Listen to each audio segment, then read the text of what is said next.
Hi there, how you doing? Welcome back to Gold Advanced, our online video class. So how are you guys? You okay? Good. Well, today we're looking at forgetfulness. Now, why have I got this? Okay, why? Forgetfulness, yes. This is a sieve. A sieve. In English there is an expression, my memory is like, I've got a memory like a sieve. Okay, in other words, ideas just don't stay in it. Okay, so what about you? Have you got a memory like a sieve? No, I have. Let's turn to page 96.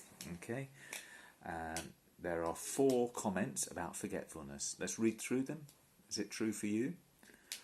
Without reminders on my mobile, I think I'd forget half the things I have to do. I've got a memory like a sieve. I don't really use mobiles for many reminders, but I certainly can say that I am a bit forgetful. What about number 2, the pink one? If I'm very busy, I can be quite absent-minded. Absent-minded, forget things or do things without realising it.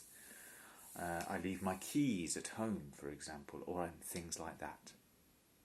What about you? I never forget a face. Names, well, that's another matter. And finally, in the blue, I remember what I choose to remember and I forget the rest. What about you?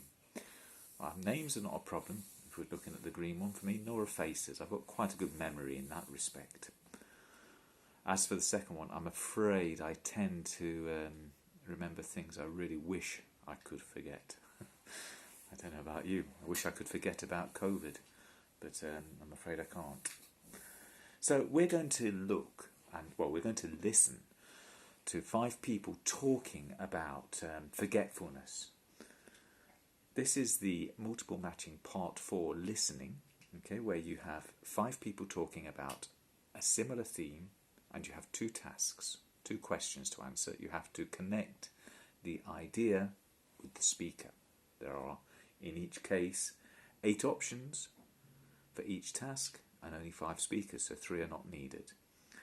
Let's look at task 1. In this one, you have to decide what each speaker's forgetfulness led to. So think of how these consequences might have arisen, and how the problem might be overcome. For example, causing disappointment, forgetfulness. The thing that occurs to me is maybe forgetting a birthday or that sort of thing. And how might that be overcome? Well, a reminder, the obvious one, I suppose. Keeping a note in your diary, all those kind of things. Having to pay a lot of money. That might be the result of forgetfulness when, for example, you forget to move your car. Okay, maybe you put your car in a bad place, you leave it parked badly, and then forget about it, don't go back in time, and it's taken away. And it's happened to me. How could you forget that? Well, don't be absent-minded. Remember that you should move your car, or you should put some more money in the parking meter, if you're in a city where there is a parking meter. Look at the other options. Think about what might have caused them. Okay? In task 2, there are different strategies that you could use to overcome forgetfulness. Are these good strategies? Could you improve on them? Which of those do you think are the best ones? Yeah, I think getting support from technology is potentially a very good way. You have to be pretty organised, I think, and ready to give personal information maybe to people that you might not want to. Apps and so on. It's one thing why I'm a little bit reluctant to use Google Calendar and other such things.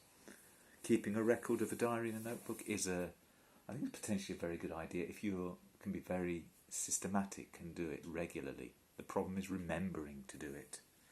Think about the others. Are they good suggestions? May there be problems involved with them? Or how could you improve on them? Okay, so now we've got an idea of the different ideas. We know that we've got two questions. In the first one, what each speaker's forgetfulness led to. Okay, what was the result of them not remembering something? And how each speaker intends to not have that problem again, how they intend to overcome the forgetfulness. Okay, so I'm going to play the listening. You're going to listen to it 2 times, okay? But I'm only going to play it once on the video. So at the end, stop it, and go back to around 5 minutes 40, 42, and listen 2 times, okay? And then we'll check the answers. Unit 9. Listening focus. Activity 4. Speaker 1. It was Saturday, so the multi-storey car park was jam-packed. I had to drive around for ages to find a space. I locked the car, headed for the lift, and got out at ground level where the shops are.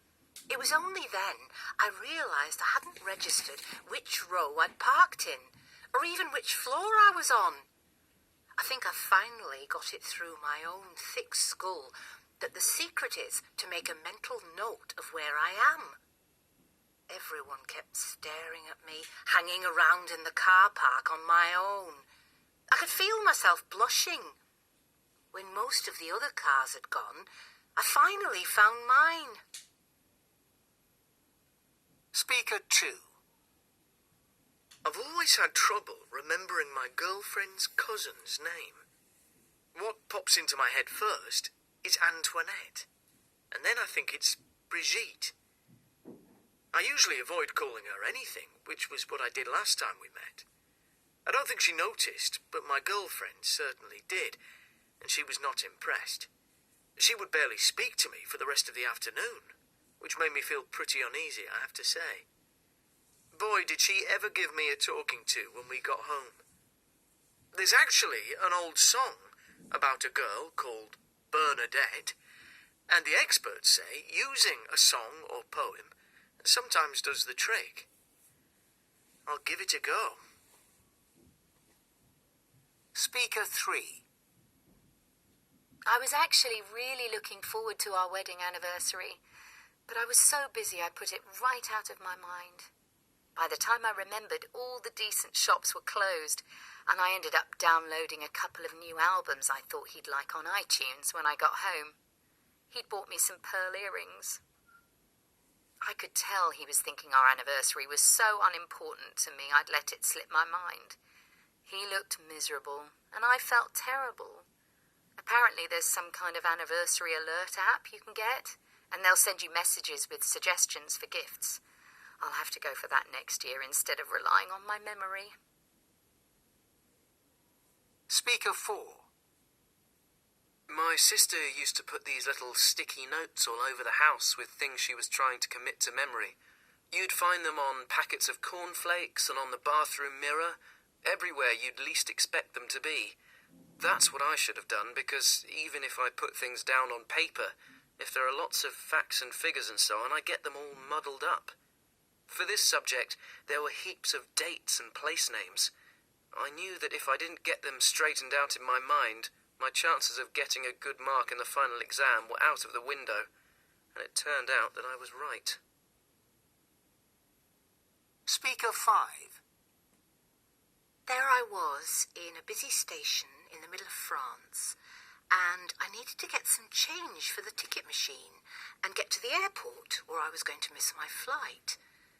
I studied French for about 7 years, but I've let it get really rusty. I was desperately racking my brains for the phrase, "I need change," but all that came into my head were words in Spanish. Apparently, if you conjure up an image of the person who told you something, you sometimes remember it. So just when I was beginning to panic, I thought of my old French teacher, and suddenly a complete sentence popped into my head. I got my change.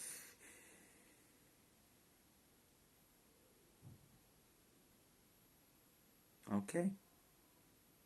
So there we have it. Alright, so let's check the answers. Listen again, remember. If you haven't listened again, rewind to, I think it's around 5 minutes 40, and listen for the second time. Okay, and then we'll check the answers. Okay? Just turn off the listening. Right, so the first one, that was the woman in the car park, I think. So she forgot where her car was. She felt embarrassed. 1C. If we look at task 2, she felt embarrassed and she decided that the best way was 6D. She understood she needed to pay more attention. 6D. 2, he couldn't remember the name of his girlfriend's cousin or something like that, which was annoyed his girlfriend, so it's 2G. And speaker 2, number 7, C. He's going to try a technique recommended by the experts, connecting it with a song or a poem. Number 3 is A. That's right, the anniversary present, which wasn't well accepted, so 3A. And 3, the way she's going to try and remember, 8, speaker 3, 8G. She's heard about apps you can download, which makes present suggestions as well as reminding you. 4, speaker 4, the guy with the exams, failed to achieve something, didn't pass the exam, so 4F. And he, number 9, what did he decide he would do? H, yes, he would leave reminders in unlikely places. And number 5, speaker 5, that is H. Yes, she was trying to find some information in an airport in France. So 5H, feeling very nervous, but then she remembered, if you remembered who talked to you, if you remembered the information, how the information was learnt. 5E. Okay, so there we have it. Tricky tasks as always, but I hope you had some success in that. Okay, so we'll stop there. Perhaps we can discuss on Flipgrid the questions on 6. I'll post it up for you. Talk about how you forgot something, what was the result of this, and perhaps how you might avoid forgetting something like that again. Okay, and if I can remember something, I'll share my experiences as well. Okay, so we'll see you again, and have a good rest of the day. Goodbye.